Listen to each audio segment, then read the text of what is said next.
Kang Asep, kalau kita review kembali, kita dulu pernah berbincang juga dan saya ingat Kang Asep pernah menyatakan pernyataan bahwa Eliezer ini harusnya bebas. Kita mencoba membaca kemungkinan, melihat kemungkinan.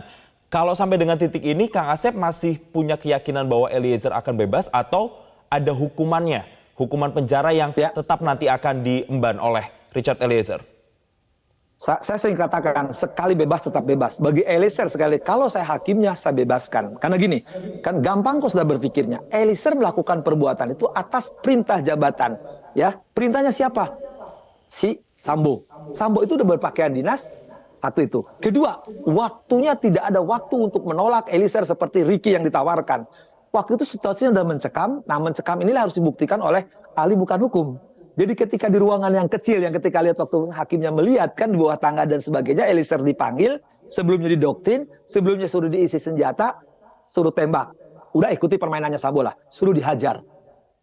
Sekali lagi, ketika suruh dihajar, dia tidak ada pilihan lain. Kalau bahasa psikolog yang menentukan, udah menentukan ya bahwa dia adalah dalam keadaan tekanan objektif. Ini yang ngomong Reza Indragiri, kemudian Rini dan semua ada aplikasi dan hasil. Nah, kemudian kedua, dia orang yang tunduk patuh di lingkungan, sekali lagi di lingkungan Brimob itu diperintahkan untuk patuh taat terhadap atasan. Itu sesuai motonya. Saya tidak hafal motonya, tapi tidak ada hak untuk menanya atau hak untuk mengingkari perintah. Pokoknya perintah komandan lu laksanakan. Itu yang ternyata bahwa saya baru tahu juga.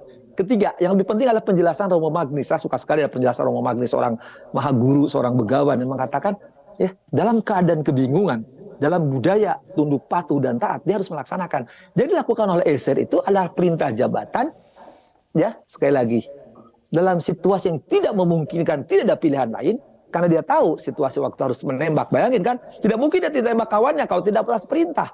Oh, berhak lari, berhak menembak, berhak menolak.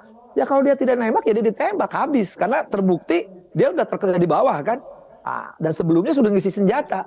Dan itu telah dibuktikan oleh para psikolog. Makanya menurut saya, hakim harus berani menyatakan dengan putusannya. Betul ada perbuatan, tapi perbuatan ini kan perbuatannya dilarang. Membunuh dan menganiaya itu dilarang sekali itu. Di buku 2, buku 3 KUHP.